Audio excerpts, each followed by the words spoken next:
Dito si Kuya Master Basay King.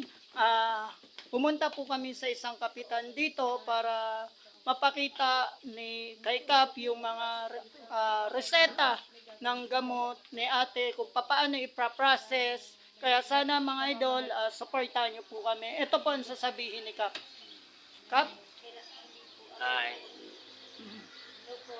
Kapitan Rodel, ng Barangay Pag-asa sa Blayan Occidental, Mindoro. Nandito.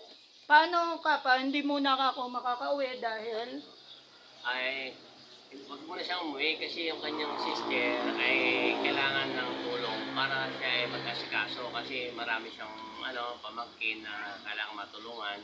At siya yung may karapatan at saka may kaalaman para doon sa paghingi ng tulong doon sa kanyang kapatid na siya babae.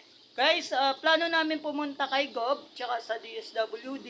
Kaya pasensya na po sa lahat ng umaapila na makauwi ako. No, pasensya na po. Ayan. Ito po yung kapatid ko, andito. Ayan po yung asawa niya. Sana guys, supportahan niyo po kami. Kami po ay hindi po kami umaasa na tutulungan nyo. Pero kung magbibigay po kayo ng tulong, tatanggapin po namin. Maraming salamat, Kap. Thank you. Salute sa'yo. Guys, ayan, binigyan tayo ng Lucky Me, bigas, dilata para dito sa mga kapatid ko. Ayan si Kap. Ayan. Thank you, Kap. Maraming salamat. Ayan. Katibayan, guys. Ayan. At hihingi ng libya itong si Bayaw sa kanyang trabaho dahil sa kanyang situation ng kanyang asawa ng aking kapatid. Ayan, sasamahan daw ni Kap. Thank you, Kap. Maraming salamat. Ingat po palagi.